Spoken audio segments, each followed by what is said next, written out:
Welcome back mga amigas. Sa mga hindi pa po natin amiga, maging amiga na po kayo. Please subscribe to our channel. Today, tingnan nyo naman. Hulaan nyo kung anong lulutuin natin today. Just...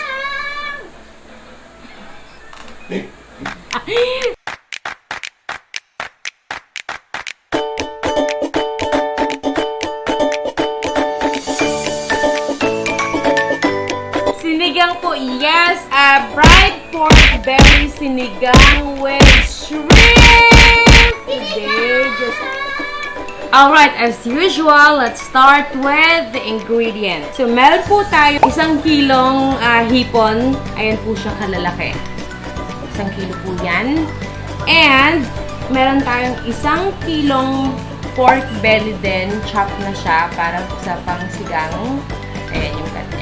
Meron tayong 2 taling kangkong kasi maliliit siya. Oh. And then, about 8, binilang ko na ito kanina eh. 8 string beans, 1 labanos, 10 okra dahil favorite ko po yung okra. 6 pieces na siling pangsigang. I have 3 onions. 3 kasi maliliit siya eh. I usually just use 1 pag malaki. And then, 6 na hinog na kamatis kasi if you remember the last time nung nagsigang tayo ng ibang variety ng sinigang, gusto natin yung maraming hinog na kamatis para pampapula. So, if you guys remember that sinigang, isa lang yan sa mga variety ng sinigang natin. Ito yung pangalawa so far sa mga sinigang natin na niluto na natin. And then, meron tayong garlic para sa pang-saute mamaya. And of course, yung pampaasim natin, it's up to you kung gano'n nyo kagustong kaasim. Gusto yung sinigang nyo. So, if you guys notice, ang dami ng lulutuin natin ngayon. So, parang total siya ng 2 kilos. Kasi 1 kilong hipon and 1 kilong pork. Okay, so,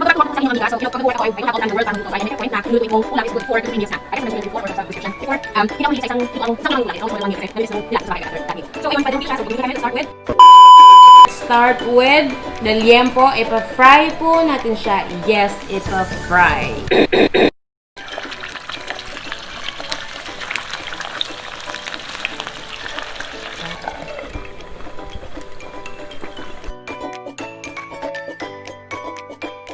So last batch, if you guys can see, nicely cooked.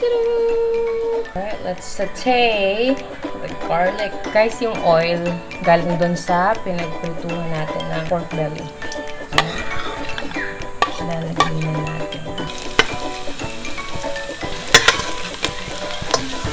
Golden brown na po ang ating garlic at ang bango niya. Let's go ahead and add the fried pork belly. So, mga amigas, what we're gonna do is medyo saute lang natin siya. And then, nag-a-add na tayo ng water ngayon kasi palalambutin na natin siya. Isi-simmer natin siya ng few minutes. Okay.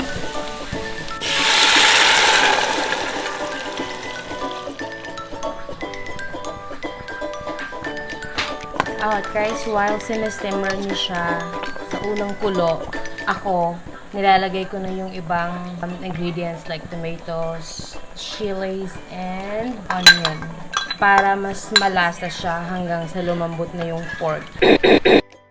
Yung iba kasi pag malapit ng maluto or pag malambot na talaga sa kanila lagay.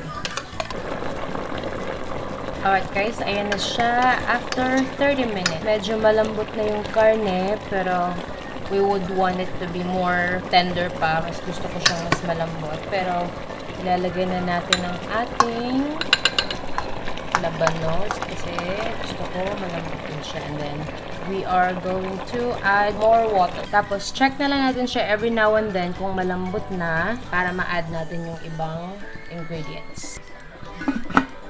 The next day.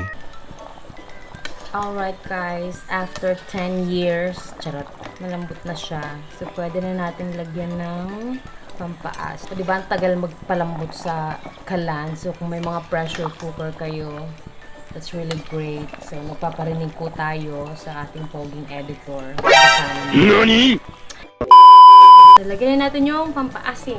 Guys, ako and everyone here sa bahay, gusto namin yung sinigang maasim na maasim. Depende na lang po kung gano'n nyo siya kagusto. Asim. Dadagdagan ko pa po yan. So, naglalagay ako ng pampaasim before maglagay ng asin. Kasi diba yung pampaasim meron na rin siyang timpla so baka sumobra. Yun naman red na red dahil sa kamatis. Kamatis? Kamatis lang po talaga. Asin. Maglagay na tayo ng asin. Adjust pa rin po yan later. Lagyan na po natin yung okra. Okra? Ang okra. Malapit na siyang maluto at ayaw nating ma-overcook ang okra. Overcook ang okra. Okay, so lutuin muna natin ang mga 2 minutes. So, ayan guys, malapit na po tayo sa katotohanan talaga. So, by the way, add lang kayo ng water. Depende sa kung gano'n yung karaming sabaw gusto yung sinigang nyo. So, natimpla na rin natin siya. And, medyo half-cooked na yung ating okra. Ilagay na natin ang sabay yung hipon. Ayun na siya. Oh my God. Hipons. And, ating string beans.